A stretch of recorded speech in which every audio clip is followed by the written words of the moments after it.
Здравейте! Това е историята на Italian Brain Rot. От мен, Богдан. Тази история започва в Индонезия. В Индонезия има едно малко семейство. В семейството има Лос Тунг Сито, което е малкият Тунг Сахур, бащата на Тунг Сахур и континентален Гилбърт. Всичко беше добре. Живеели са си спокойно. Но един ден чимпанзини бананинитата и Лос Чимпанзинонитос атакували тяхното селце. Тази история започва в Индонезия. В Индонезия има едно малко семейство. По тези статии може да видим, че чимпанзинитата са много силни, но никак не са умни. Бащата на континентален Гилбърт и Тунг Ситото се опитал да убие едни от чимпанзинитата. Точно пред тях. За съжаление, бащата на двамата братя бил убит от шимпанзинитото. Като двамата братя видели това, континентален Гилбърт започна да бяга, Тунг Ситото ревнал и направил едно нещо преди да се сбогува с баща си. Той взел старата тояга на неговият баща, за завинаги да го запомни, дори ако е умрял, дори ако повече никога няма да се видят. Двамата братя бягаха. Минаха през Китай. Тунг Ситото мина в Киргизстан, а континентален Гилбърт в Северна Корея. Но защо шимпанзинитата атакували селцето им? Те го направили за сила! Те са малки, гладни маймунки за сила! И ето, нашите герои са на различни места. Тунг Ситото е спрял при Украйна. Континентален Гилбърт е в Япония, а шимпанзинитата са в Саудитска Арабия. И заради тях е станал инцидента в Саудитска Арабия. Шимпанзинитата атакували сърцето на лирилитото. Като атакували сърцето, лирилитото беше насилен да избяга в пустинята и там си намерил иконичния часовник. Използвал новия си часовник да се превърне в голям лирили ларила, върнал се в неговото селце и убил всички шимпанзинита, които го атакували. И след това, през много години, двамата братя процесират тъгата на инцидентът много различно. Тунг Сахур получава много праведност и иска да пази слабите. И сега вижте картата. Нашият герой е вече в Италия. И дори е до морето. Виждате ли на къде отиваме? Той се среща с Трипи Тропи и Тралалеро Тралала. И ето, това са статите на Трипи Тропи. Неговите сили са лечение. Той не е силен, но е много умен. Малко предупреждение за Тралалеро Тралала и Бомбардиро Крокодило, като влезе в историята. Оригиналните им текстове са много вулгарни и не са истински към историята. Просто да знаете това. С това казано, сега Тунг Сахур се упражнява да става все по-силен и по-силен. Но какво стана с континентален Гилбърт? Той стана толкова лош! Гледайте го сега! О, много гадно! И нали помните, че континентален Гилбърт беше в Япония? Той там срещнал един друг брейнрот. Може би го знаете, може би не. Де да знам? Той се срещнал с един от най-иконичните брейнротове – Матео! Но не си мислете, че той е добър. Матео е тапак, той е ужасно лош и изглежда нещо като маймуна. Запомнете, че изглежда нещо като маймуна. След това те двамата от Япония отидоха до САЩ. Като стигнаха в Америка, те двамата направили производствена компания. Но там не правиха само коли, но и други неща. И така станаха първите квадрилионери. И със всичката тази злоба в сърцето на континентален Гилбърт, той започва да планува. Той започна да си мисли как може да вземе нещо, което са му го взели. Той искаше да превземе цяла Евразия. Той иска глобална доминация. Хайде да ви запозная с един италиан брейнрот, който си мисля, че почти всички знаем. Ето го Бър Патапим.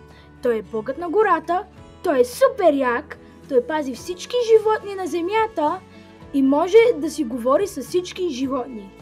Бър Патапим се намира в гора в Гуанчжоу, Китай, която се нарича Ши Шу Лан Бана. Трудно име. И Бър Патапим има един голям щит около цялата гора да я пази от гадняри. И ето така започна планът на господин континентален Гилбърт. Матео се върна в Индонезия върху въздушните войски. Може би се питате, защо? На него какво му трябва хората от Индонезия? Но нали помните, как ви казах, че ще бъде важно да запомните, че Матео изглежда като маймуна? Той се върнал, за да има маймунска среща с чимпанзинитата. Яко, нали? Чимпанзинитата не могат да влязат в гората на Бър Патапим, но Матео може. И планът на Матео беше да влезе в гората, да вдигне целия щит, да пусне вътре маймуните да убият Бър Патапим и те да получат всичко, което е в гората. И каквото се каза, това и се е случило. Бър Патапим е сега мъртъв. Много гадно. Найде дано да е в рая. Но като убили Бър Патапим, шимпанзинитата видели, че Матео се държал малко странно. Погледнали нагоре. Видели, че това е последния момент жив. Бомбардиро крокодило ги бомбардира и вече шимпанзинитата са екстинкт.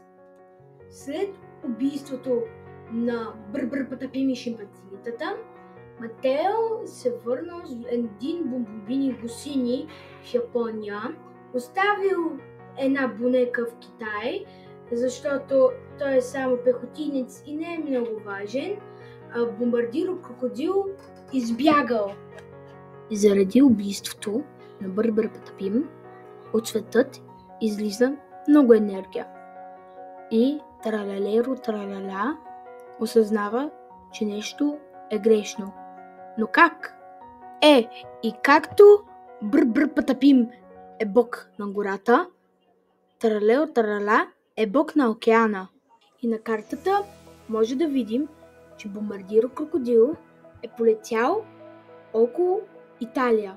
Тралеро-тралала видял това и викнал всички на земята с думата "Ей, тук не е безопасно, елате тук." И лири-лари-ла и бонека Амбалабу отишли към Италия. Но една част на земята не беше извикната.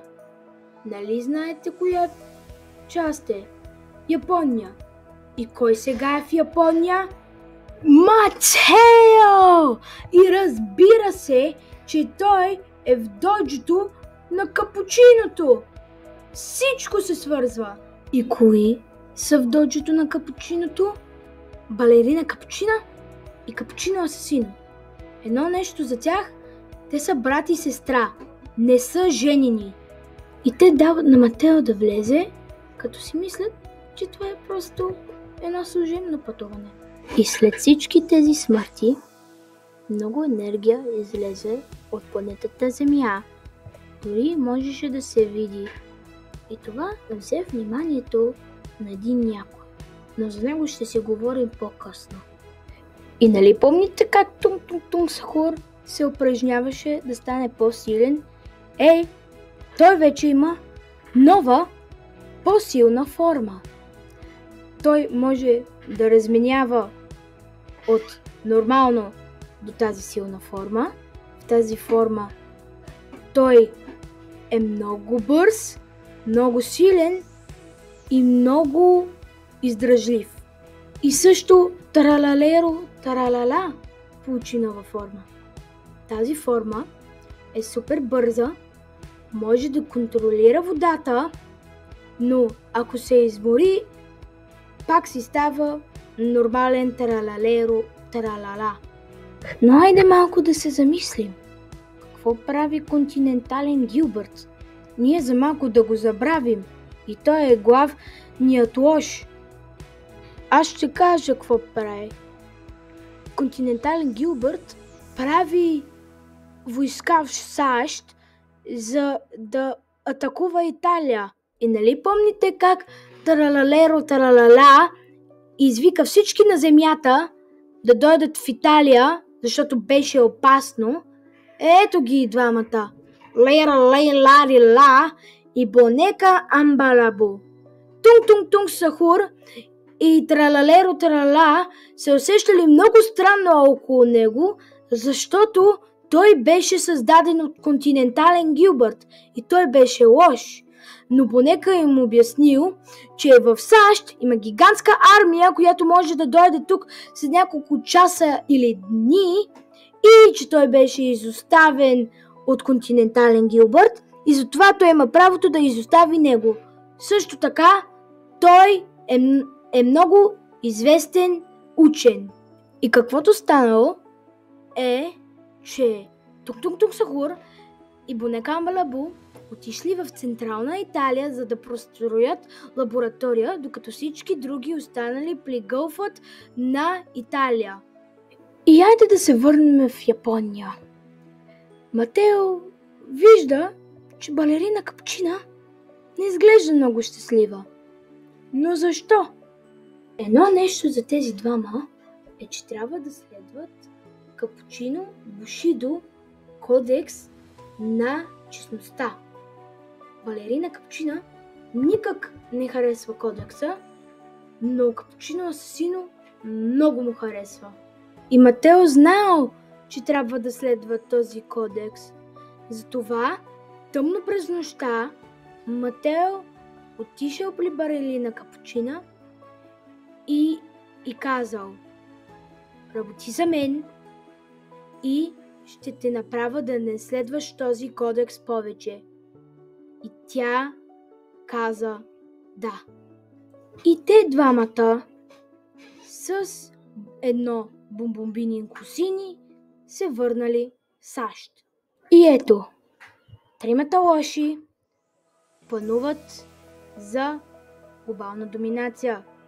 Но сега, каква е мисията?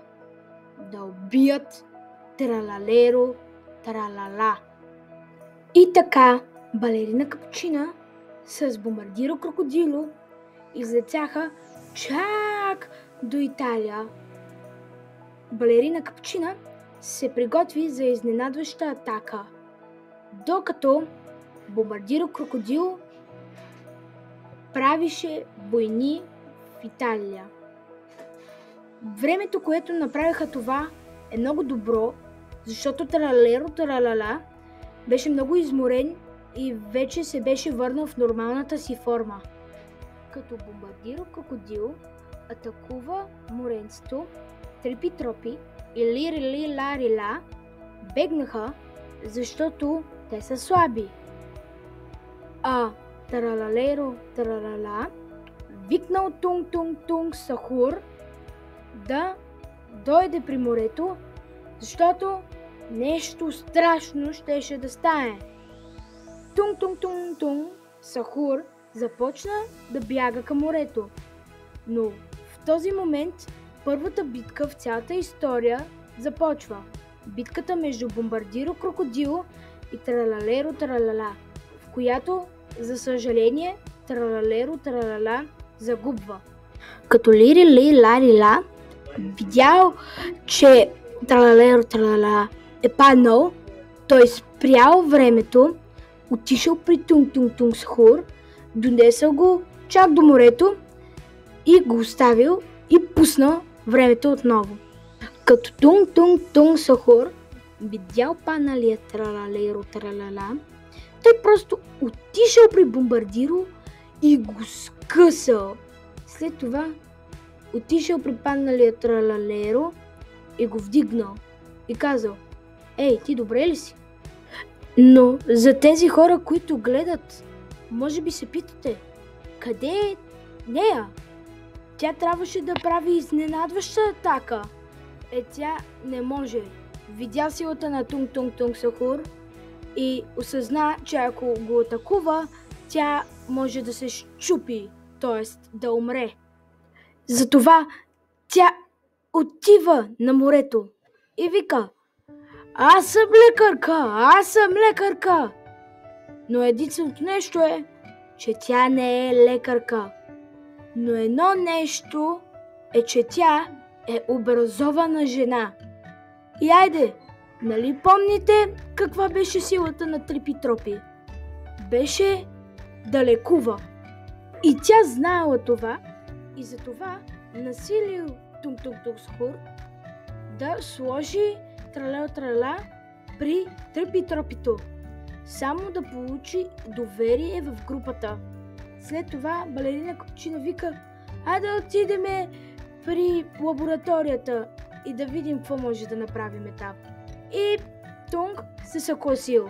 Но да се върнем в доджото, Капучино Асасино осъзнава и си казва: "Ей, къде е сестра ми?" Това го кара да започва да я търси и сега той ходи чак към Италия. И хайде да се върнем на картата. Може да видим, че Тралалеро Тралала, Трипи Тропи и Лири Ларила са още при гълфът на Италия. Тунг Сахур и балерина Капучина се качват при лабораторията на Бунека Амбалабу. Но докато се качват, знаете ли какво прави балерина Капучина? Ама тя започва да го ризва! То влезе в лабораторията. Бунека Амбалабу малко се стресна, защото никой не е влизал в неговата лаборатория за дълго време. Но след това им казал, че има нова машина, която пуска сигнали към САЩ, които правят роботите на Континентален Гилбърт да станат лоши и да не харесват Континентален Гилбърт. И Бунека Амбалабу натисна малкото бутонче. И бум! Сега всички войски на господин Континентален Гилбърт и Матео са хакнати и не харесват Матео и Континентален Гилбърт. Единственото нещо е, че Бомбардиро Крокодил е мъртъв. Ако беше жив, можеше лесно да убие Матео и Континентален Гилбърт и всичко това да се свърши. И с това започва крокодилската птича война. Целият смисъл на тази война е, че всички войски не харесват Континентален Гилбърт и Матео и искат да ги убият. И в тази война се показва колко силен може да бъде Континентален Гилбърт. Той може да вдига камъни тектонични плочи, планини, само с неговия ум. И така убил всички. Може би се питате, но металът от бомбобини гусеницата може още да се използва. Той ще използва ли този метал или не? Да, той използва този метал и започва да прави нов, по-силен бомбардиро-крокодило. Едно добро нещо за тази война е, че дава много време на Тралалеро Тралала да се лекува. Но докато Тралалеро Тралала се лекуваше, Тунг Сахур и балерина Капучина станаха гаджета. Сега вижте, Тралалеро Тралала е напълно лекуван. Сега балерина Капучина отива при Тралалеро Тралала. Едно нещо за тези двама е, че те никога не са се познавали, защото балерина Капучина го е виждал само като беше припаднал. И балерина Капучина ризва Тралалеро Тралала също. Единственото гадно нещо за това е, че Тралалеро Тралала не знае, че балерина Капучина харесва Тунг Сахур. Но един ден балерина Капучина стана бременна и от нейния корем излезе две малки акули. Тунг Сахур толкова много се е ядосал и дори започнал да се бие с Тралалеро Тралала. Те никак не се харесвали. Но и по това време континентален Гилбърт направил новият по-силен бомбардиро крокодило. И те тримата започват да летят към Европа. И от тук стигаме в последната глава на нашата история. Последната война. И като тези трима видели как Тунг Сахур и Тралала се бият, те всички се кът. Какво? Но балерина Капучина се прави на тъпа. И Лири Лари Ла спира времето за Тунг Сахур и Тралала и казва: бе, не може нашите топ хора да се бият. Но в това спряно време континентален Гилбърт и Матео бомбардират целият континент. Но виждате ли как не са бомбардирали Италия? Те си знаят какво правят. И Матео и континентален Гилбърт с апгрейднатият бомбардиро крокодил стигнаха до гълфът на Италия. Лири Лари Ла видя това екът и пусна времето. И Тунг Сахур и Тралалеро Тралала видяха как бомбардиро крокодил е апгрейднат и също видяха, че балерина Капучина е лоша. И с неговите сили Тралалеро Тралала викнал Бунека Амбалабу към гълфът на Италия. И трябва да ви обясня как сега Тунг Сахур се чувства. Той не само вижда бомбардиро крокодил, който преди е победил, а сега е апгрейднат, той също вижда, че неговото гадже е лошо и също си вижда братят, който не си е виждал чак от инцидентът. И тук може да се види, че такова нещо може да щупи човек. Тунг Сахур се щупва. Но бомбардиро крокодил не му дава никакво време. И бомбардиро крокодил го бомбардира. И след това започва битката между апгрейднат бомбардиро крокодил и Тралалеро Тралала. В битката Тралалеро Тралала побеждава, като разкъсва бомбардиро крокодил на две. Континентален Гилбърт и Матео падат и започва да вали. от бухналото излиза изгорял Сахур. Нова форма на Тунг Сахур. Много яко. Като Тунг Сахур видял всичко това, той взел Матео и започнал да го бие. Кръв навсякъде. Леле! Матео сега е убит. Но от страната на моренцето излиза Капучино Асасино. Той вижда всичко това, но и също си вижда сестра си. Капучино Асасино отива при сестра си и казва: „Ей, върни се в семейството, липсваш ми!“ Но балерина Капучина не. Тя му вика: „Не, аз съм лоша сега!“ Като Капучино Асасино чул сестра си, той направо я убил. Не взимаше това: „Аз съм лоша вече“. Но той без да иска направи един грях за неговият кодекс. Нарича се сепуку. Той направил сепуку от срамота. Докато това ставало, континентален Гилбърт сменял тектоническите плочи на Евразия и Африка. След като разместил тектоничните плочи на Африка и Евразия, стана гигантско цунами и след това той взел главата на бомбардиро крокодил и започна да стреля лазери. Всички паднаха в цунамито. Не изглеждаше много добре за нашите герои. Дори се виждаше отвъд земята. Много енергия излизаше от нея. И някой го видя. Нали го помните? Това го вижда Лавака Сатурнита! Неговите сили са всички и просто гледай му статите. И Лавака вижда всичко това и дава на нашите герои една сделка.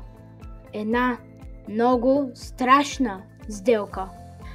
Лавака им казва: „Ще станете най-силните същества на света, но с цена“.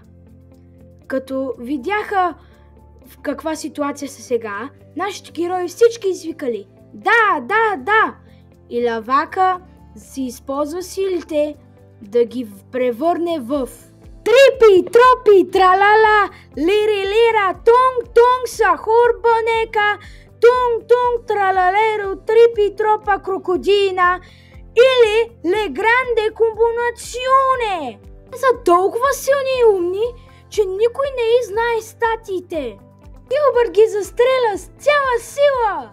Нищо, абсорбират го като гъба.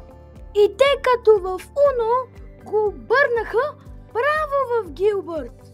И след тази последна битка, Капучино Асасино, балерина Капучина, континентален Гилбърт, Матео и апгрейнатият бомбардиро крокодил са мъртви.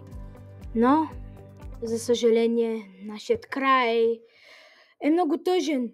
Но нещото за тази трансформация е, че тази комбинация не може да се върне обратно. И това беше цената, която те трябва да платят. И сега нашите герои се разхождат из пустинята, без смисъл, без нещо да правят. Те спасиха земята, но на каква цена? Това е краят на нашата история. Благодаря ви, че изгледахте това. Ако ви хареса, лайкнете това видео и ако искате, дори се абонирайте. Това много ще ни помогне. Довиждане!